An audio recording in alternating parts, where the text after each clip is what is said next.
susunod na programa ay rated PG. Patnubay at gabay ng magulang ay kailangan sa mga batang manonood.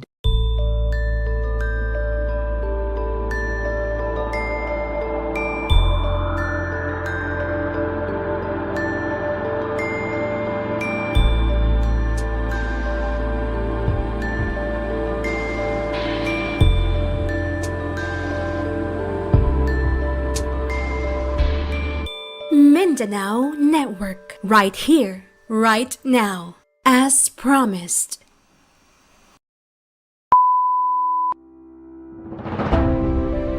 Oras na para sa Mindanao Network Hour. Our Mindanao on IBC 13.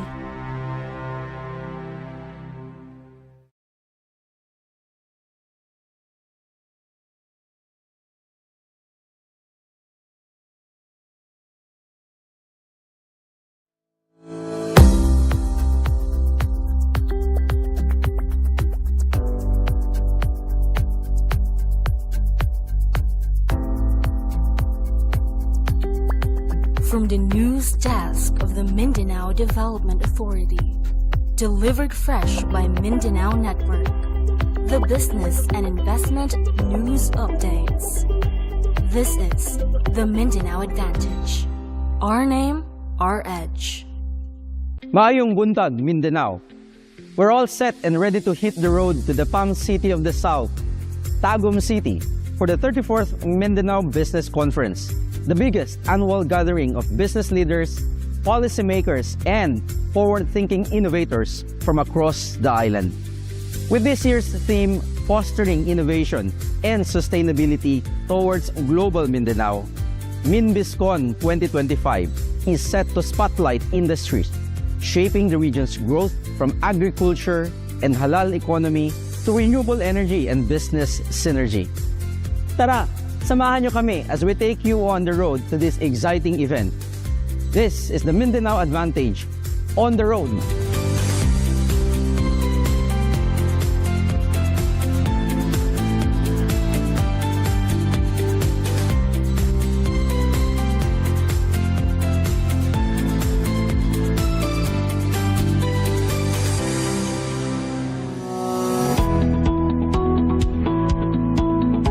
It gives me immense pride and joy to welcome you all to the 34th MinBisCon 2025. Mindanao is a land richly blessed with fertile lands, abundant seas, and resilient people. But more than its natural wealth, the true strength of Mindanao lies in you, the entrepreneurs, leaders, and visionaries gathered here today.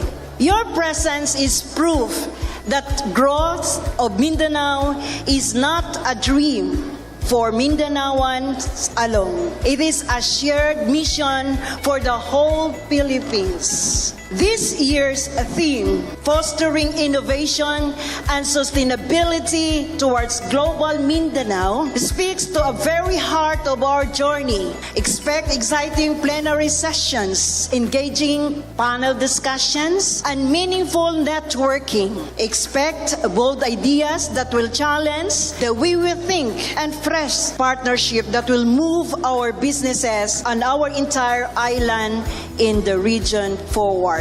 I would like to extend my personal thanks to the Tagum City Chamber of Commerce and Industry and the Philippine Chamber of Commerce of Industry Mindanao for the successful staging of this Mindanao MinBisCon 2025. Going to a conference which will host business leaders, policy makers, stakeholders from across Mindanao and beyond that will contribute in shaping the economic future of Mindanao. There is no way that I will not go and be there together with these people. For over a decade, the Mindanao Development Authority and the PCCI in Mindanao has been partners in fostering and advancing inclusive growth, regional competitiveness, and investment promotion across the island of Mindanao. Through MinBisCom and a series of strategic trade missions, we have cultivated a resilient alliance of local industries, one that continues to unlock opportunities and potentials that amplify Mindanao's voice in the national development agenda. This year's conference comes at a pivotal moment as Mindanao accelerates its transformation through landmark infrastructure and policy reforms. MinBizCon is an annual event, where we gather not only the business sector in one place, but also the policymakers. So it's an annual event wherein we get to touch base, review what has been happening for the past year, policies we need to pursue so that we will have a more competitive business here in Mindanao and to also promote economic development in Mindanao. No? This is also a chance for us in the business sector, especially from the chambers of commerce. It's a reason for us to gather together, and we also get to network. See what's going on, how we can collaborate, how do we push Mindanao, can we do things to promote Mindanao and push for more economic development and investment here in Mindanao. For today, there are actually 3 plenary sessions. The first session is about bridging borders. How do we ensure solidarity among not just within Mindanao but outside of Mindanao? We want to make sure that we are able to bring and sell the products and services of Mindanao, not just the products and services, but particularly the companies and the people who compose these companies, so that we will be known not just as a maker of quality products and services, but also to showcase to them that we have full of talents here in Mindanao. As a business leader in Region 12, coming to the MinBizCon has opened up not just opportunities, networks, but even inspiring stories from all the people I've been able to meet, the presentations of Minda on the macroeconomic landscape of Mindanao. And at the end of the day, it really gives me, the participants, a better understanding of the opportunities, challenges, and how I think we can all work together coming from business, the private sector, in really pushing Mindanao forward and not always depending on Manila, but really taking matters into our own hands and finding solutions together as a community to push progress, push investments that lead to job generation and a better Philippines. Mindanao's growth is hinged, I believe, not just on what's outside of Mindanao, but really from within, which is the core competency of us as businessmen. As MinBizCon has become an important event for us to take stock of all of the positive developments, the challenges. At the end of the 2 or 3 day conference, we all leave knowing what needs to be done, what needs to be pushed, and what areas of focus we have to address to continue pushing for the development, ensure our businesses are successful and competitive, and at the end of the day, have a positive outlook for the future of Mindanao. Speaking for the European Chamber and for the consulate I represent, which is Finland, cross-border partnerships are seen as catalysts for growth. No? So foreign chambers are not only conduits of trade, but also platforms of trust. And by linking Mindanao-based enterprises with investors, technical experts, and policymakers abroad, these chambers facilitate foreign direct investment in agriculture, infrastructure, and digital industries, encourage market access for Mindanao's export products, bring in the best practices and global standards. Dito na papasok yon product certification. And that is very essential for us to succeed if we want to penetrate larger markets. The most important thing that I really will stress to everyone else, and because this is everybody's business, it is a question of framing the right story of Mindanao. Why? Because doing otherwise can trigger serious misinterpretation of what Mindanao is all about. The global collaboration that I see here is really grounded on realities. Let's just have some real talk and real sense appreciation of what Mindanao is all about. we in the business sector, we want it to be a land of opportunities. No, it's not promise, it's about opportunities. And we have seen that Mindanao has a lot of natural resources. We also want to show that Mindanao is an opportunity for not only the locals to invest, but there is peace, no? There is stability for investors to also invest. With all the plenaries that has been going on in the MinBizCon, they're chosen carefully to reflect on what opportunities are there for Mindanao. No? So like this year, we have innovations and technology in farming. So we're looking at empowering farm agribusiness, cultivating investment-ready agribusiness MSMEs, and amplifying investments and exports. Investments and exports grow in the farm agribusiness sector. No? So I am seeing a lot of things here.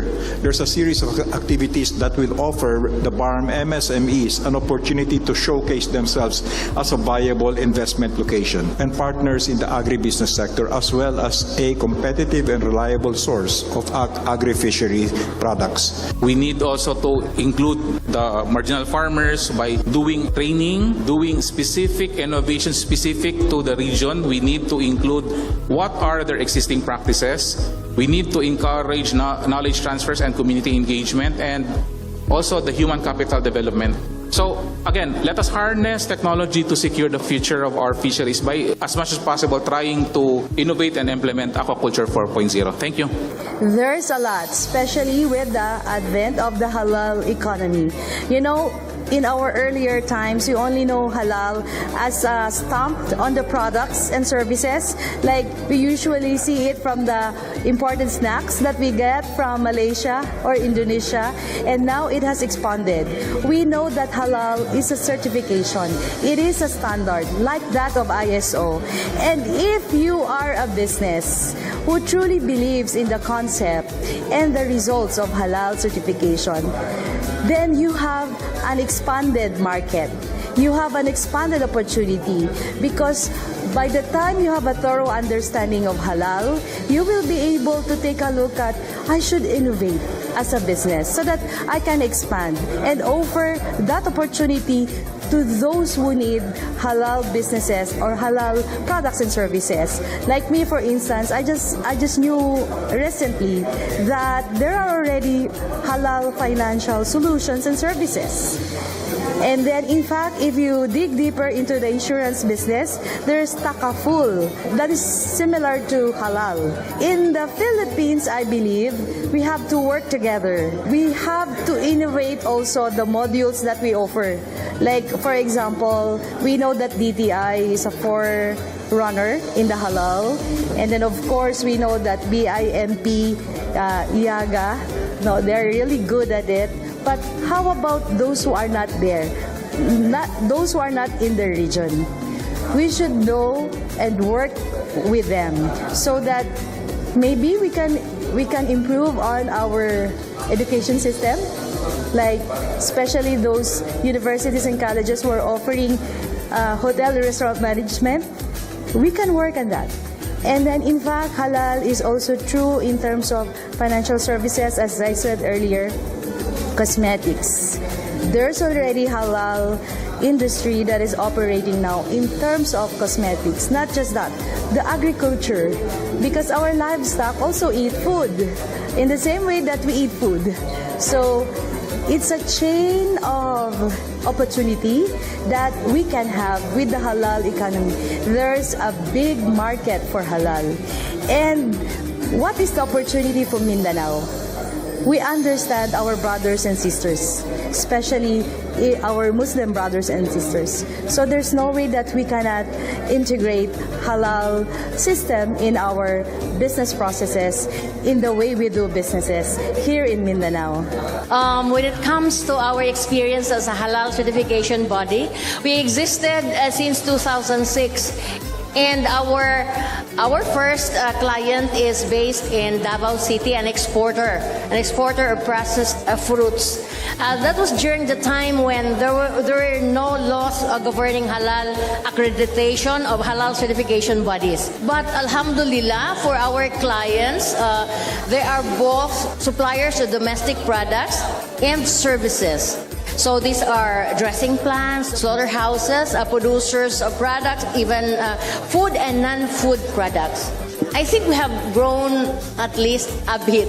I am a private company, but I work together with our partners, TCBIC, so Tagum City Business and Incentive Center, and also the LGU, City of Tagum, through the good heart of our City Mayor, Ray T. Uy, and also, of course, our very own Tagum City Chamber. So you can already see here at the Tagum City LGU level, there's already private. All of these companies are private. Private and TCBIC and LGU together with the PAM City, or rather the Tagum City Chamber of Commerce and Industry. And then we go up. We partnered with MINDA, the Mindanao Development Authority.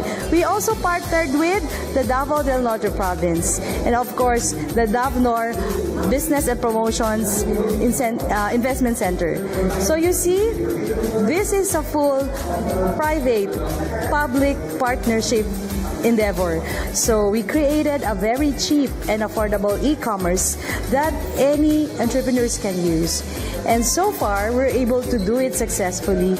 In fact, in the MinBizCon, the registration portal, including the website, is the solution that we created way back during the pandemic. We just updated it every now and then. And the result of MinBizCon today is actually from the efforts that we did during the pandemic. The Mindanao Development Authority, recognizing the need of development here in Mindanao, signed an agreement with the PPP Center. By, I think in 2 weeks, 2 or 3 weeks, we will be launching the PPP Center together with the Mindanao Authority here in Davao City. So business leaders like you, partnering with LGUs, no longer have to go to Metro Manila to process your papers. Magbubukas na po ang PPP Center here in Mindanao. And complemented by the Create More Act and the Public-Private Partnership Code, these reforms signal a clear priority from this administration, making the Philippines a more attractive, transparent, and efficient destination for investors. I therefore encourage all of you, MinBizCon participants, whether from the business sector, from the local government, or development institutions, to take advantage of these enabling reforms. Now is the time to bring forward bankable projects, forge new partnerships, and pursue innovation for development with a shared goal of putting Mindanao at the forefront of national development and national progress. Ito po yung palaging sinasabi ng ating presidente. Ang kinabukasan ng Mindanao ay kinabukasan ng buong Pilipinas. I cannot help underscore the importance of having conversations between business, being able to liaise with departments of government. Minda is always here. These conversations actually bring out very important learnings. We call these business intelligence, compare experiences, spot opportunities that we businessmen, whether you're small, medium, or a large corporation, can actually look into for possible investments. In these conferences, we also invited companies like Meralco, who have provided interest about how these local chambers can actually spot challenges in their local distribution utility companies and see how partnerships with larger firms can help improve the quality and reliability of power, which at the end of the day has been the biggest factor for the slow development of many areas in Mindanao. So if we look at the map, we all want to see Mindanao at night shining bright, not just pockets of communities. Progress is only possible when we work together with a shared purpose. At Aboitiz Power, we actively cultivate partnership with a wide range of stakeholders from government agencies to international energy players to local communities. Through these collaborations, we aim to combine our collective strength, overcome barriers, and accelerate the transition to clean, inclusive, and sustainable energy. Our goal is clear: for the Philippines to have abundant, reliable, and sustainable energy that powers inclusive growth. We here in Mindanao are at a crossroads. Palagi kong pinasabi pa ulit-ulit, we are at the right time in the destiny of Mindanao. Never have we experienced this level of peace and order that we have here in Mindanao. Ending a long decades old debate on what should come first. Peace and order or development? That debate has been answered for us.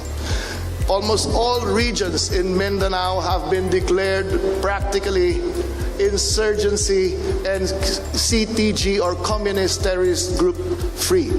That debate has long ended for us. Now is the time for development to come in. The message I would like to share for delegates attending the MinBisCon is keep an open mind, because everybody thought Mindanao is only about agriculture. Don't just look at agriculture. We have to look at what opportunities are there in each industry. And if it's along your line of business, then it might be an opportunity for you to expand and even grow your business. For the non-Mindanaoans, take a look at Mindanao, touch base with the different delegates who are attending. The delegates who are here from the private sector are mostly from the Chambers of Commerce. The members of the Chambers of Commerce are business people who are really looking also to see what is there for us to invest in, aside from our own industry. As businessmen, we always look at risk. We always look at challenges ahead, and we always ask ourselves, what can we do today to prevent those challenges, events from happening tomorrow. So one of which that has been a recurring theme has been the power crisis that is coming. Time and time again, we hear the warnings already, and I think we have to ask ourselves today, is something being done? Lobbying, making noise does help in moving that needle forward. So at the end of the day, we all benefit and the economies grow, which in the bottom line leads to more employment for Mindanao. So these are the things that the conference brings, ideas, networks, business network, informations. And of course for the government, who is also in the best interest that we have a robust economic growth, then what policies should the government implement so that we become more competitive? It means leave the business to the private sector, but we need the right policies to grow. So that is my message to both the private and the government. The only thing that keeps us is the learning that we get from here. And I am so happy to say that we have also raised the bar of our spotlighters. So who are our spotlighters? So you can see all of these private companies are our spotlighters, because without them, the 34th Business Conference would not be possible. So you can see here, I know that you'll have a time to showcase our partners and sponsors, but on top of that, they are here with the commitment, because maybe you have seen them presented their companies, but on top of that, what have they that they can offer more in terms of innovation and sustainable, renewable, what else? All the inclusive growth as far as Mindanao is concerned. Together, we can turn Mindanao from land of promise into a land of fulfillment. Together, let us commit to building a global Mindanao that shines as a beacon of responsible progress, resilience, and hope. Let us show the world what Mindanao can do. Let us show that Mindanao is not only ready for business, we are ready to lead. We are ready to innovate. Once again, congratulations to your successful MinBiscom. Mabuhay ang Mindanao, mabuhay tayong lahat, at mabuhay ang bagong Pilipinas. Maraming salamat sa inyo. Good morning. And that's a wrap for the 34th Mindanao Business Conference here in Tagum City. We've seen bold ideas shared, partnerships formed, and opportunities unlocked, all aimed at building a more innovative, sustainable, and globally competitive Mindanao. Catch us on our next stop as we bring you stories that build a better Mindanao. This has been the Mindanao Advantage on the road. Our name, our edge.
Mindanao Network, right here, right now, as promised.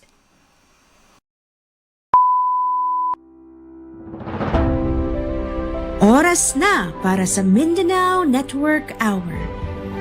Our Mindanao on IBC 13.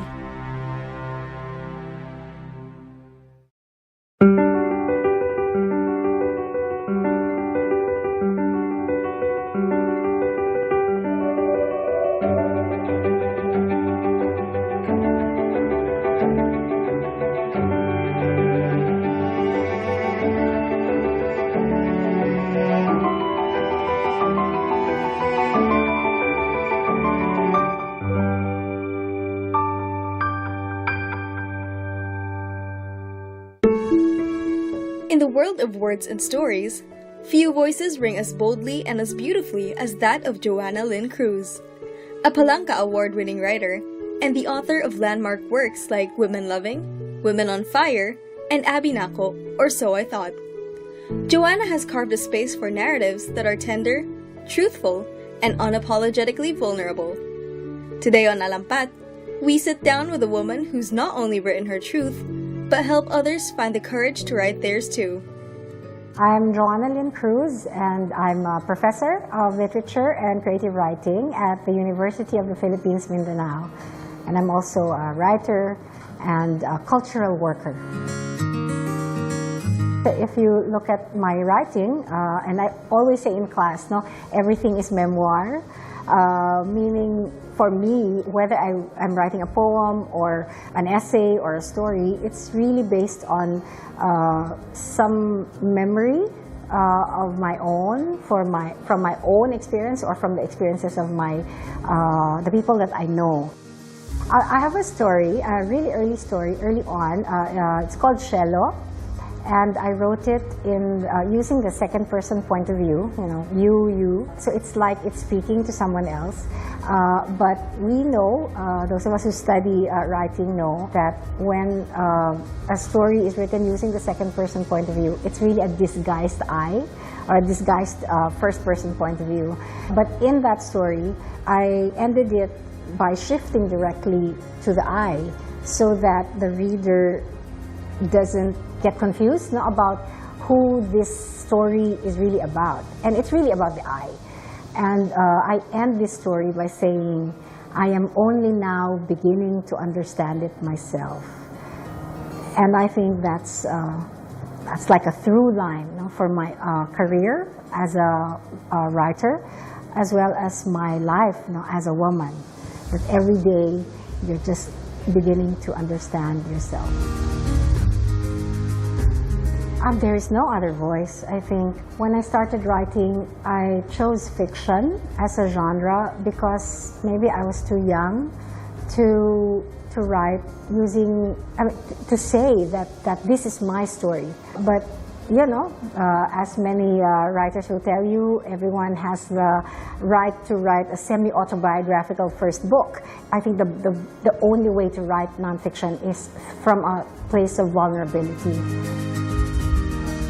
Actually, I didn't really want to be a writer, unlike some of our students today who really, when as children, they know that they want to be writers.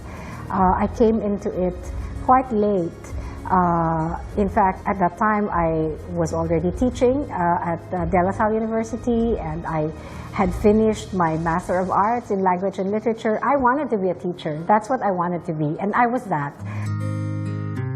I had a story to tell, and that revolved around my lesbian identity. And I searched and searched for my lesbian mother in the Philippine literary tradition, and I couldn't find her, not directly. And so I felt, that if I wanted to read about lesbian experience in the Philippines, I had to write them. And so that's why I started writing creatively. So it wasn't really just, a way to express myself. I knew that I wanted to do it well because I wanted to reach my audience. And I just really knew that there was an audience for the kind of writing that I wanted to do. I've been working to establish what I used to call the lesbian niche in Philippine literature. And so I had this illusion that I would occupy that lesbian niche, not knowing, maybe not fully knowing that niche, the word niche in Tagalog is nicho, and it's a place to die. And so, well, maybe it was, to a certain extent, for a certain period of time, after my book Women Loving came out, it felt like nothing. There was no life after it. Like, why weren't people interested and amazed by this first book of lesbian stories written by a Filipina, published in the Philippines? I mean, there should have been more, fanfare around it. But instead, there was silence. It was met with, silence. And so, parang nga siyang nicho. Parang inilibing ko nga yung sarili ko dahil sabi ko, ako, ang lesbianang manunulat sa Pilipinas. But later on, of course, many years later, I found that younger lesbian creatives, not just writers, found my work quietly reading it in the libraries or, in their rooms, hiding it. Kasi nga, they don't even want to show, that they're reading lesbian books, for instance. But that was like a seed, or a fire, It lit a fire within them that made them want to add to the narratives about the Philippine lesbian. Yeah, I don't think it's ever been, for me, just a way to express myself, because at the outset, I had a message, and it was through writing, because that was what I knew how to do. I mean, if I could draw, I would have become a visual artist, but words, were my instrument, and that's why I felt, that I had to take it seriously. From a writer who is just as passionate about teaching the craft as she is about creating it, we turn the page to a story grounded in both purpose and place. When we return, let's explore how this Palanca Award-winning author has not only made Mindanao her home, but how she continues to champion local narratives through her work as a writer and educator. Alampat will be right back.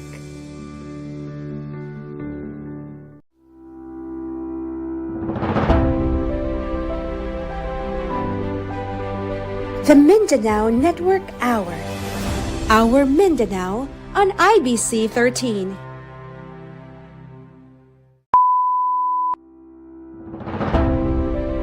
Oras na para sa Mindanao Network Hour.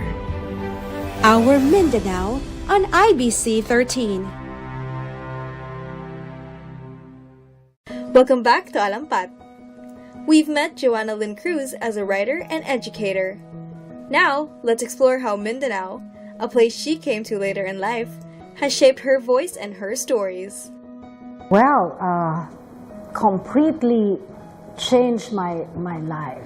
I'm just really grateful for what happened to my personal life that led me to Mindanao and to move to Davao. But I have to say, for the record, I did not move for love. I moved because I wanted to start over. Yeah, at that time, the tagline of Davao was, it was the promised land. Something was promised, to this land that maybe I could share in. And so I moved to Davao because I knew that there was something promised to me and that maybe I could have it here. And indeed, it was here. Life is here, So, but it's not what I thought. It's really not what I thought. So my memoir, this is Abinako, or So I Thought, which, as you know, Abinako means something that had to do with your false expectations, or in Filipino, akala, ating mga akala. And so, so this memoir is the first 10 years of my, this new life, this life that I wanted to start over in Davao. And so, but it was full of, false starts, maybe, false expectations, and Abinako. But I'm so just grateful that I had the time, to have a decade, really to have a decade to reconstruct your life as a woman in a place where nobody knew you. At that time, really, literally, no one knew me except for one person, and just to be blessed with work, for instance, in UP Mindanao. In addition to her literary work, Joanna Lynn Cruz is a respected educator, serving as a professor and the Dean of the Humanities and Social Sciences at the University of Philippines, Mindanao. In this role, she continues to shape and inspire generations of young writers and thinkers. I think because it's an undergraduate degree, the discussions mainly focus on technique. Like, how do you write a story, how do you write an essay well, how do you write a poem. But I think because we are in Mindanao, we are UP Mindanao, we know that the mission is really to help the community grow. And so the the students early on, we help them see their place in Mindanao, as writers in Mindanao for Mindanao. So they know it, that their writing exists beyond just themselves, or just as a means to express their angst, their Gen Z angst. It's more than that, and it's more than just, love stories, heartbreak, or hugot. Your hugot is deeply rooted in the land that you are writing from, and that's Mindanao. But my work beyond my own writing is really the Davao Writers Guild, and it's really the collective work that we do as a group. The Davao Writers Guild actually is really it's a small group of writers, and at that time when I joined, it was led by Ricardo de Ungria, and now I'm currently president again of the Davao Writers Guild. Even though we're small, we don't have a lot of funding, we have occasional funding, we have continued to create spaces for the young writers of Mindanao, not just of Davao, mainly Davao, of course. So we publish works in English, in Binisaya, in Filipino, and we publish in all the genres, and we also publish them as collected works in the Best of Dagmay. I think it's just overall been an advantage to me to write from the margins, to write from Mindanao and in Mindanao. Because, of course, we've got Mindanaoan writers who are not based here. And so the card is, we were born here, and therefore we're Mindanaoan. But again, that's a struggle that you can keep fighting. But we want to embrace all forms of what it means to be Mindanaoan creative. There's many things that I had to fight for, to have in this life in Davao. But all of these things have shaped who I am today, and have shaped my writing, which is the material of my writing. And I cannot imagine any other life. I mean, if I had stayed in Manila, where I was born, I don't think I would be where I am today in my writing and in the way I view myself and my role as a woman and as a writer. Yeah, we're here. And it's only a matter of opportunity that our voices are heard, but we know, I think at this point, we already know we have a voice. So we just follow where that voice leads us. Reminding us that our stories matter and that our voices deserve to be heard. Through teaching and writing, she helps shape a new generation of storytellers, ready to claim their space, speak their truth, and take place as torchbearers of culture. Each one an alampat in their own right.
The Mindanao Network Hour.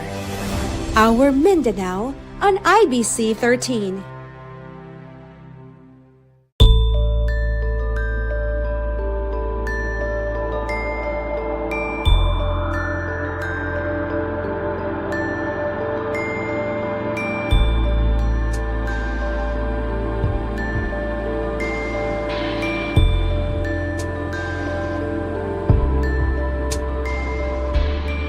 Mindanao Network, right here, right now, as promised.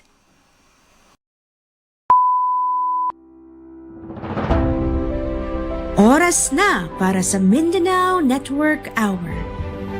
Our Mindanao on IBC 13.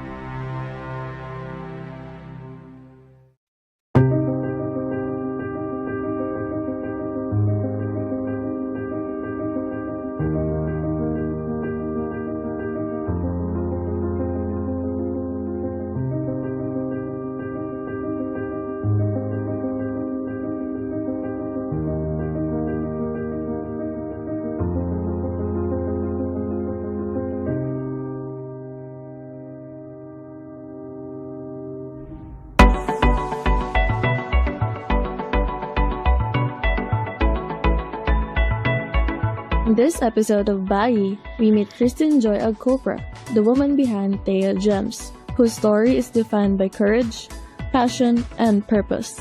From building her brand from the ground up to empowering women through meaningful jewelry. It's a story of celebrating milestones, overcoming challenges, and creating a legacy that shines both personally and professionally. My name is Christine Joy Agcopra, the founder and CEO of Thea Gems.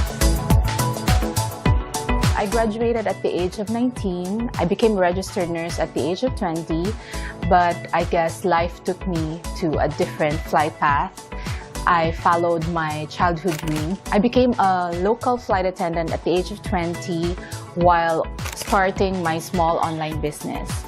So when my dad passed and my mom got cancer, I had to resign. And so I started my business in Davao so that I can stay in Davao for full time. And then after a year, I joined Saudi Airlines. I was able to travel around the world.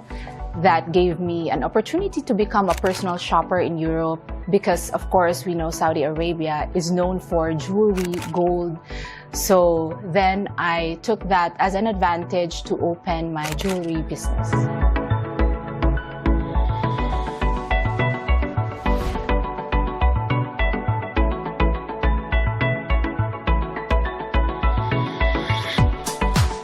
So then pandemic happened and it became an eye-opener to me. I resigned and I focused mainly on my business, on my jewelry business.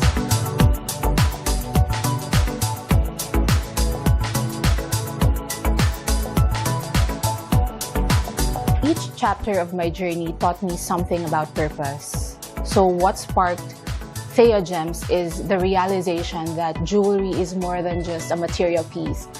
It's meaning, it's about celebration of milestones. Because as a woman, I believe that we should celebrate each milestone with something beautiful. And that's why I put up Thea Gems.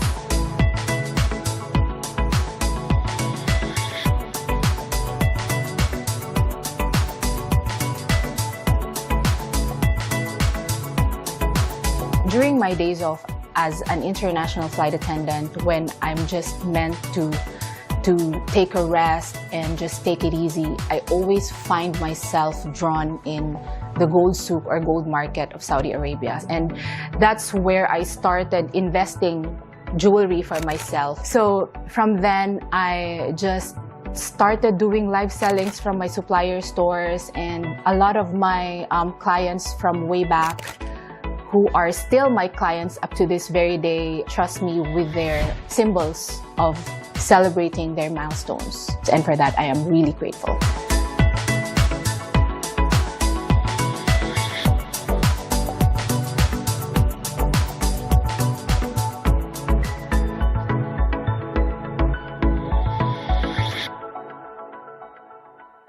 So I've always been called as, "Hi, Thea. Hello, Miss Thea." Yeah, but my name is Christine, and Thea comes from the Greek mythology, which means goddess of brilliance. I always believe that every beautiful thing is meant to just shine, to be brilliant, to shine brightly.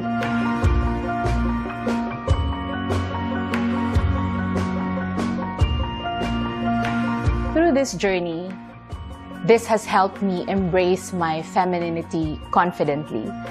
So dealing with a lot of women every day, it has opened a wide network for me as a woman that, yes, us women can lead and can shine brightly in our own ways.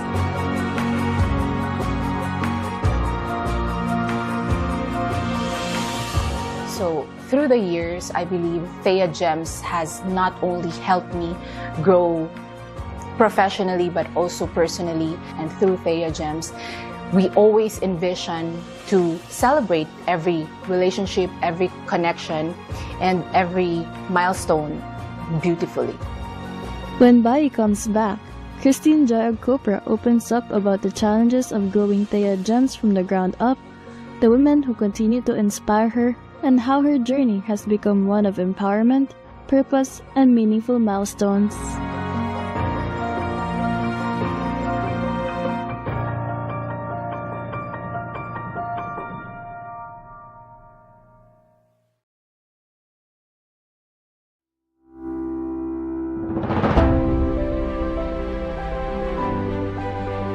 The Mindanao Network Hour.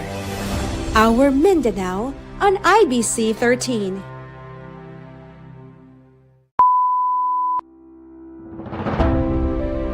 Oras na para sa Mindanao Network Hour. Our Mindanao on IBC 13.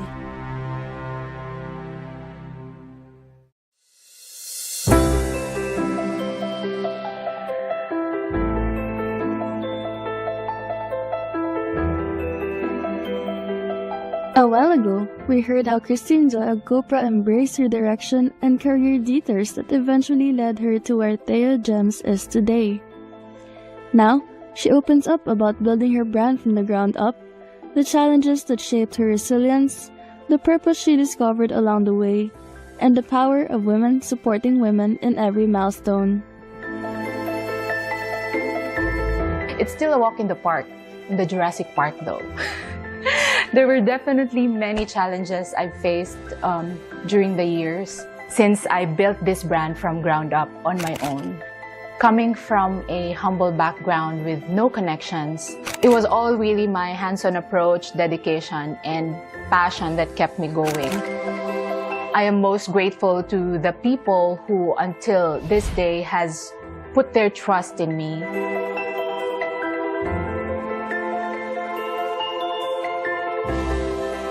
I think one of the biggest challenges a businesswoman could face is that they think that women cannot lead and cannot make a brand thrive or successful. I hope that my story can inspire all women, all the girls out there, that you should not be afraid. Put up your business and just start. And it's always the start that's difficult, but once you're there, everything will just flow naturally. I hope for every Filipina or every woman to see jewelry not just an accessory, but as a reflection of their strength and beauty, and as a celebration to every milestone. Because each piece is meant to celebrate us, to celebrate our femininity, to celebrate our strength. Because yes, diamonds are a girl's best friend, and we are each other's best friend, and we are meant to stay that way.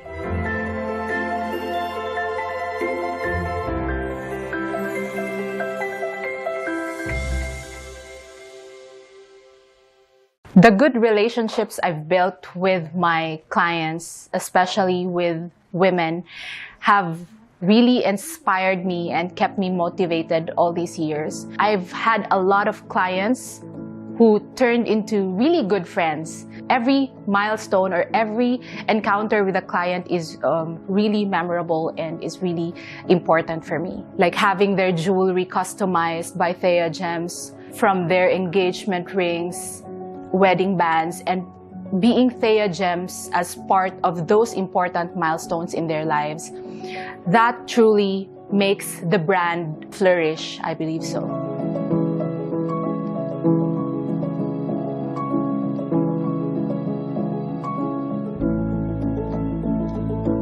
It feels surreal to be recognized by Vogue and Mega, to be honest. Coming again from a humble beginning and being recognized by reputable magazines, reputable companies, those recognitions really mean so much to me, not just a woman, not just a business owner, but as a proud Davaoeña. That means that us women and us women from the province really can do more and can break barriers.